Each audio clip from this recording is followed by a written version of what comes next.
بسم اللہ الرحمن الرحیم واما اذا كانت العدۃ هي الحیض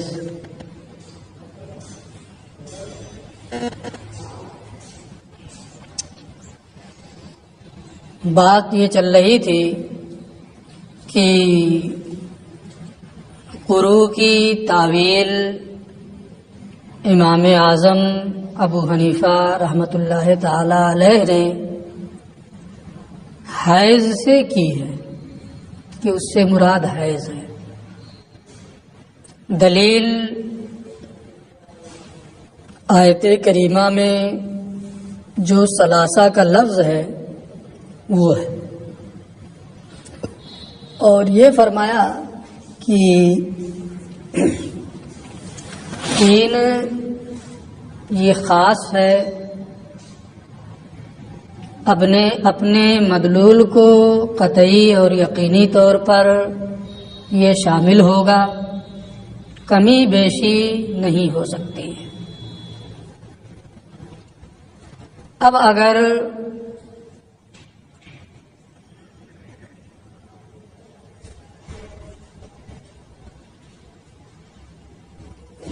شوہر بیوی کو طہر میں طلاق دے، جیسا کہ طہر ہی میں طلاق دینا مشروع بھی ہے، تو طہر ہی عدت بھی ہو، جیسا کہ امام شافعی نے قروء سے طہر مراد لیا ہے۔ تو اگر اس طہر کو شمار کریں گے تو مکمل 3 طہر نہیں بلکہ 2 اور تیسرے کا بعض ہوگا، اور اگر جس طہر میں طلاق دیا ہے شوہر نے اسے شمار نہیں کریں گے تو اس کا کچھ حصہ تو باقی ہی ہے، اس کے بعد کامل 3 طہر، تو 3 اور چوتھے کا بعض ہو جائے گا، اور لفظ ثلاثہ جو خاص ہے، کمی بیشی کا احتمال نہیں رکھتا ہے، اس پر عمل نہیں ہوگا۔ 2 اعتراض لازم آ رہا ہے، یا تو کمی ہو جا رہی ہے یا زیادہ ہو جا رہا ہے نا؟ جب طہر لیں گے تو یہ دونوں خرابیاں لازم آئیں گی۔ یہ یہاں تک بیان کر چکے تھے، آگے یہ کہتے ہیں لیکن اگر قروء سے طہر مراد حیض مراد لے لیں، جیسا کہ امام اعظم نے قروء سے حیض ہی مراد لیا ہے، تو نہ کمی ہوگی نہ زیادتی ہوگی۔ وَأَمَّا إِذَا كَانَتِ الْعِدَّةُ هِيَ الْحَيْض، لیکن جب عدت حیض کو مانے، حیض کے ذریعے سے عدت گزارے گی، قروء سے حیض مراد ہے۔ وَالطَّلَاقُ فِي الطُّهْرِ، اور طلاق دینا طہر ہی میں مشروع ہے۔ یہاں کوئی یہ کہہ سکتا تھا کہ اگر کسی نے حیض ہی میں طلاق دے دی تو آپ پر بھی تو یہ اعتراض ہوگا کہ اس حیض کو یا تو شمار کریں گے یا شمار نہیں کریں گے۔ اگر شمار کریں گے تو 3 مکمل نہیں ہوگا کیونکہ اس حیض کا کچھ حصہ گزر چکا ہے، اور اگر شمار نہیں کریں گے تو 3 سے زیادہ ہو جائے گا کیونکہ اس کا کچھ حصہ باقی۔ تو طہر والی صورت پر جو آپ نے امام شافعی پر الزام قائم کیا ہے، حیض والی صورت میں، حیض مراد لینے کی صورت میں وہی الزام تو آپ پر بھی ہوگا۔ کوئی کہہ سکتا کہ نہیں کہہ سکتا؟ اس کا انہوں نے یہ جواب دے دیا کہ حیض میں طلاق دینا مشروع ہی نہیں ہے، طلاق تو طہر میں دینا مشروع ہے نا، اس لیے آپ کا یہ اعتراض بھیجا ہے۔ ہم نے جو امام شافعی پر الزام قائم کیا ہے اس لیے کہ طہر میں طلاق دینا مشروع ہے، ان کا بھی قول ہے، ہمارا بھی قول ہے، بالاجماع سب کا یہی قول ہے نا، لیکن حیض میں طلاق دینا یہ مشروع ہی نہیں، طلاق پڑ جائے گی الگ چیز ہے، رجعت کرنا واجب ہے الگ چیز ہے، گنہگار ہوگا یہ الگ چیز ہے، لیکن صاحب شریعت نے اس کی اجازت نہیں دی ہے نا، اس لیے طلاق وہ مشروع طریقے پر طہر ہی میں دے گا۔ مشروع طریقے پر دینے کے باوجود بھی یا تو 3 سے کم ہو جا رہا ہے یا 3 سے زیادہ ہو جا رہا ہے نا، اور حیض میں اگر طلاق دے گا تو وہ مشروع طریقے کے خلاف ہے، لہذا خلاف کر رہا ہے تو کچھ نہ کچھ تو ہوگا ہی، ہے نا۔ بات سمجھ میں آ رہی ہے؟ اسی کا یہ جواب دے رہے ہیں کہ اور جب عدت حیض ہو یعنی قروء سے حیض مراد لیں، والطلاق فی الطہر، اور طلاق طہر میں مشروع ہے نا۔ جواب ہو گیا جو میں نے بتایا، لم یلزم شیء من المحظورین، تو دونوں خرابیوں میں سے کوئی خرابی لازم نہیں آئے گی، یعنی اگر حیض مراد لیں گے تو نہ کمی ہوگی اور نہ زیادتی ہوگی۔ جو طہر مراد لینے کی صورت میں کمی اور بیشی ہو رہی تھی، حیض مراد لینے کی صورت میں وہ دونوں چیزیں کمی اور بیشی والی دونوں صورتوں میں سے کوئی صورت متحقق نہیں ہوگی، لازم نہیں آئے گی، ٹھیک ہے۔ بل تعد ثلاث حیض بعد مزید الطہر الذی وقع فیہ الطلاق، بلکہ عورت 3 حیض عدت گزارے گی اس طہر کے گزرنے کے بعد جس میں طلاق پڑی ہے، جس طہر میں شوہر نے طلاق دی اس کے بعد ہے نا 3 حیض وہ عدت گزار لی، گزارے گی، مکمل طور پہ 3 حیض ہو جائیں گے، ثلاثہ پر عمل ہو جائے گا، نہ کمی ہوگی نہ زیادتی ہوگی۔ یہ بات یہاں پوری ہو گئی۔ اب آگے یہ کہتے ہیں کہ وقد قیل، ہمارے بعض علماء احناف نے یہ کہا ہے، جو یہ کل کہہ رہے تھے ہے نا، اسی کی طرف یہ اشارہ کر رہے ہیں۔ اگر میں نے کل کی ان کی بات جو سمجھی ہے وہی یہ کہنا بھی چاہتے تھے تو ہے نا، لیکن یہ کہنے کا انداز دوسرا تھا اور یہ دوسرے نہج پر بھی اس کو کہہ رہے تھے، اس لیے میں یہاں تھوڑا سا اور واضح لفظ میں کہہ رہا ہوں ہے نا۔ وقد قیل، ہمارے بعض علماء احناف نے کہا ہے، امام شافعی نے نہیں۔ یہاں قد قیل کا کیا مطلب ہے؟ ہمارے بعض علماء احناف نے کہا ہے، امام شافعی نے نہیں کہا، یہ ان کی طرف سے نہیں ہے نا۔ ایک دلیل علماء احناف کی طرف سے تو گزر گئی کہ طہر نہیں حیض مراد ہے نا، ثلاثہ کے لفظ کے ذریعے سے ہے نا، اور بعض علماء احناف نے دوسرے طریقے پر اس کو ثابت کیا ہے اور امام شافعی پر الزام قائم کیا ہے نا، اس کو اب یہ یہاں سے بتا رہے ہیں۔ اور بعض علماء احناف نے یہ کہا ہے ان ھذا الالزام علی الشافعی، امام شافعی رحمۃ اللہ تعالی علیہ پر یہ الزام یعنی کمی ہونے یا زیادہ ہونے کا الزام جس طرح لفظ ثلاثہ سے ثابت کیا بتایا گیا کہ یہ لازم آ رہا ہے، ممکن ہے ان یستنبط من لفظ قروء بدون ملاحظت قولہ ثلاث کی طرف نظر کیے بغیر لفظ قروء ہی سے اس کو مستنبط کیا جائے، اس کو اخذ کیا جائے۔ یعنی ایک تو ثلاثہ کو دیکھ کر کے آپ یہ کہیں کہ کمی ہو رہی ہے، ثلاثہ کو دیکھ کر آپ کہیں کہ زیادہ ہو رہا ہے۔ ایک صورت بعض احناف نے یہ فرمائی ہے کہ ثلاثہ کو نہ دیکھیں، اس کو نظر انداز کر دیں، صرف لفظ قروء کو دیکھیں، پھر بھی امام شافعی کے پر یہ لازم یہ کہنا ہوگا، امام شافعی پر یہ لازم آئے گا کہ کمی ہو رہی ہے یا زیادتی ہو رہی ہے۔ کیسے؟ اس کو یہ کہتے ہیں کہ قروء واحد ہے کہ جمع؟ جمع ہے، اور اقل جمع کیا ہے؟ 3 ہے نا، اقل جمع 3 ہے، تو یتربصنا بانفسہن ثلاثۃ قروء، قروء کہا گیا ہے، واحد نہیں جمع کا صیغہ استعمال کیا گیا تو کم سے کم 3 ہونا چاہیے. امام شافعی کے یہاں راجح مذہب یہ ہے کہ جس طہر میں طلاق دیا ہے اس کو شمار کریں گے، ہے نا، جس طہر میں طلاق دیا ہے اس کو شمار کریں گے. تو جب شمار کریں گے تو 3 مکمل ہو رہا ہے، کمی ہو رہی ہے، مکمل نہیں ہو رہا ہے. اور اقل جمع کتنا ہے؟ 3، ہے نا. تو قروء جو جمع ہے کم سے کم 3 پر اس کا اطلاق ہوتا ہے.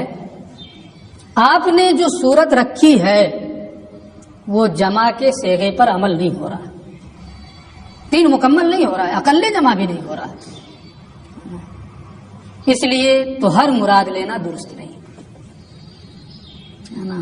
یہ کس کا ہے؟ بعض احناف نے امام شافعی کے مذہب پر الزام قائم کرتے ہوئے یہ طریقہ اختیار کیا ہے. ٹھیک ہے، ملا جیمن کیا فرماتے ہیں اس کو ابھی آپ کو دیکھنا. بات سمجھ گئے ہیں نا؟ لأنہ جمع، اس لیے کہ قروء کا لفظ جو ہے یہ جمع ہے. وَأَقَلُّهُ 3، اس کی کم سے کم مقدار 3 ہے نا. لہذا اب قروء کے لفظ کے ذریعے سے بھی اپنا مذہب ثابت کیا جا سکتا ہے، امام شافعی پر الزام قائم کیا جا سکتا ہے. میں نے پہلے جو کہا ہے نا، صاف صاف یہ کہا کہ یہ الزام ہے اور اپنا مذہب ثابت ہو رہا ہے. یہ تو کہہ رہا تھا میں. یہاں کیا کہہ رہا ہوں؟ کیا جا سکتا ہے نا. یہ نہیں کہہ رہا ہوں کہ ہے. فرق ہو رہا ہے کہ نہیں ہو رہا ہے؟ کیوں کہہ رہا ہوں ایسا میں؟ اس لیے کہ ملا جیون فرماتے ہیں وَهَذَا فَاسِدٌ، یہ استدلال غلط ہے نا. اسی لیے میں کہہ رہا تھا کیا جا سکتا ہے. بات تو آپ کو سمجھ میں آ گئی تھی کہ ہاں واقعی کیا جا سکتا ہے نا. لیکن ملا جیون کیا فرماتے ہیں؟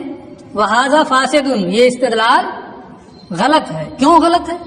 بات تو عقل میں آ رہی ہے، عقل قبول کر رہی ہے ہماری، ہے نا.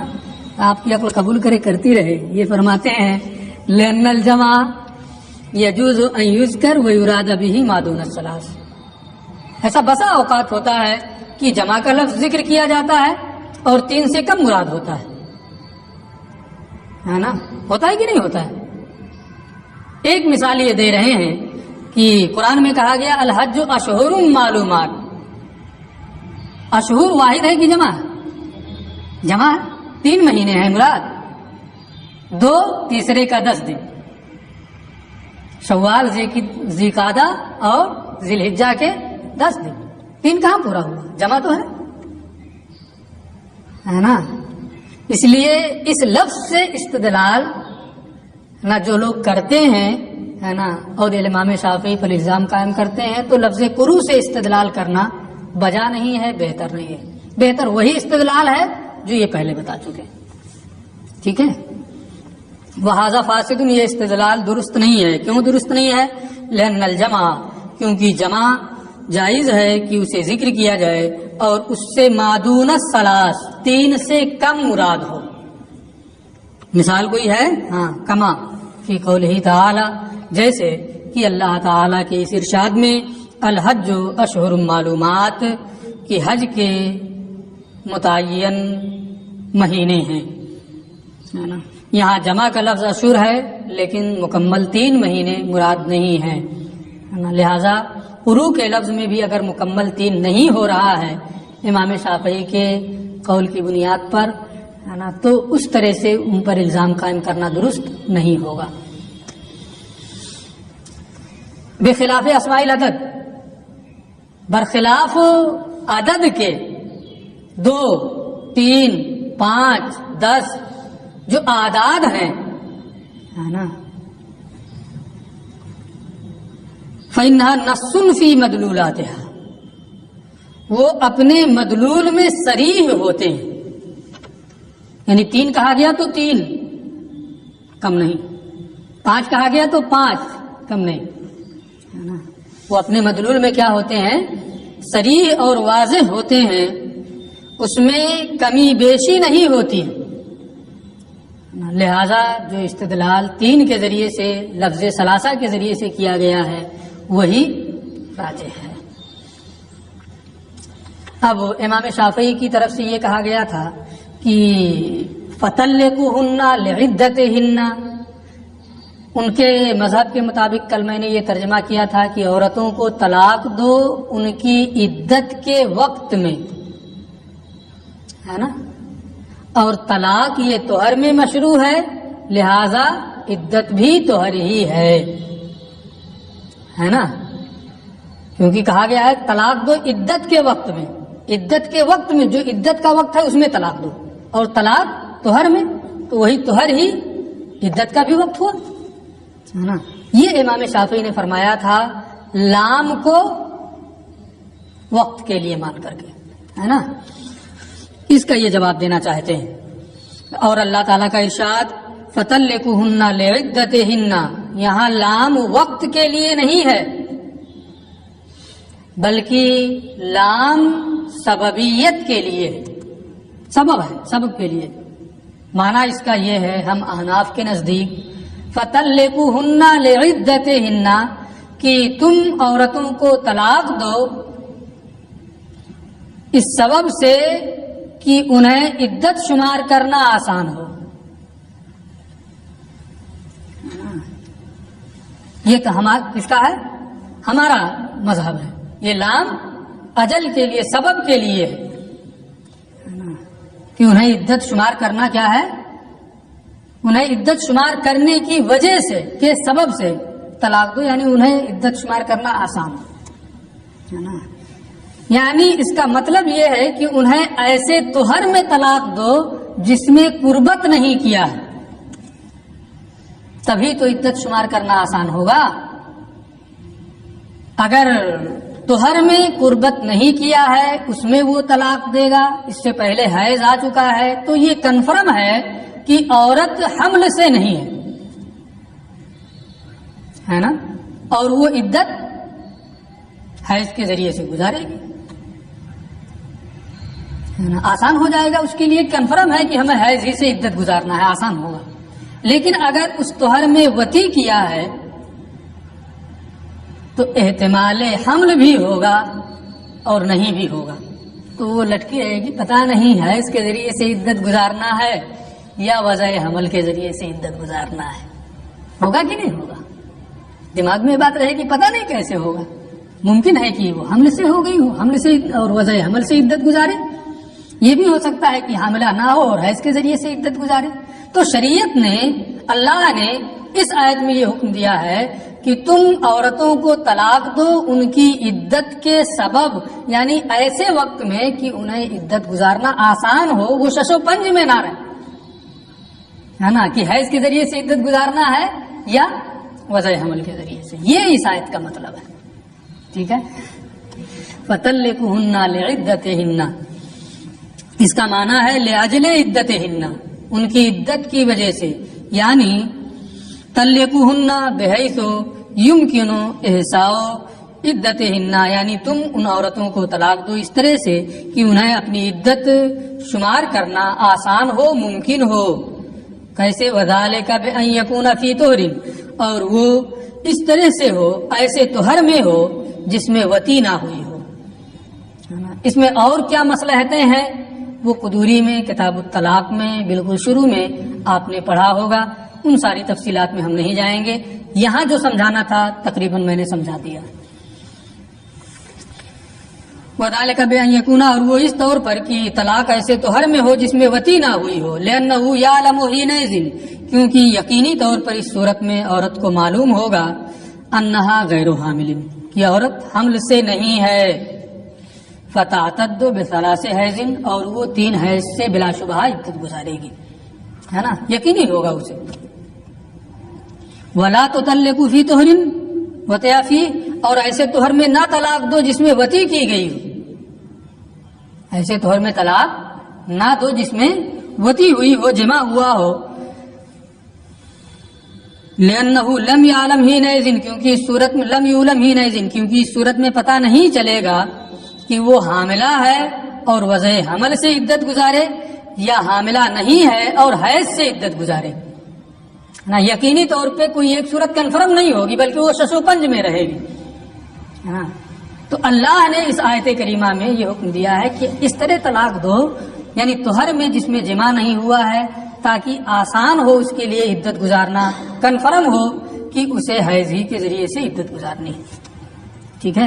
آیت کریمہ کی ہم فقہائے احناف کے نزدیک وضاحت کیا ہے وہ انہوں نے تفصیل کے ساتھ بتا دیا.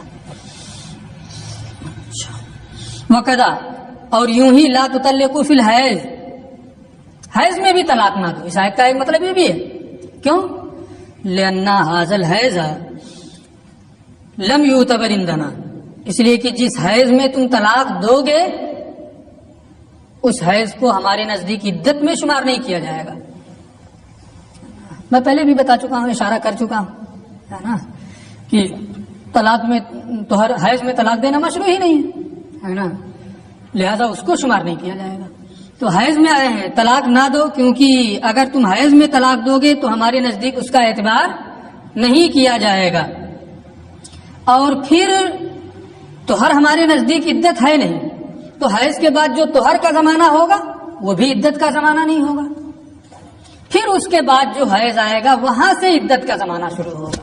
تو گزارنا ہے اسے 3 مہینہ عدت کے قریب قریب، ہے نا، جتنے میں اسے آتا ہو حیض. 3 حیض آ جائے، ہے نا، 3 مہینے میں آئے کہ 3 مہینہ 13 دن میں آئے کہ 2.5 مہینے میں آ جائے، جیسا بھی ہو، ہے نا. 3 حیض کی عدت گزارنی تھی جو تقریباً 3 مہینے میں پورا ہو جاتا، اور اب کیا ہو گیا؟ 3 حیض تو گزارنا ہی، 3 مہینہ وہ ہے ہی، ہے نا، ادھر ایک طہر اور حیض کا کچھ زمانہ بھی، ہے نا. تو عدت دراز ہو گئی، زیادہ دن تک اسے انتظار کرنا پڑے گا، مشقت میں پڑے گی.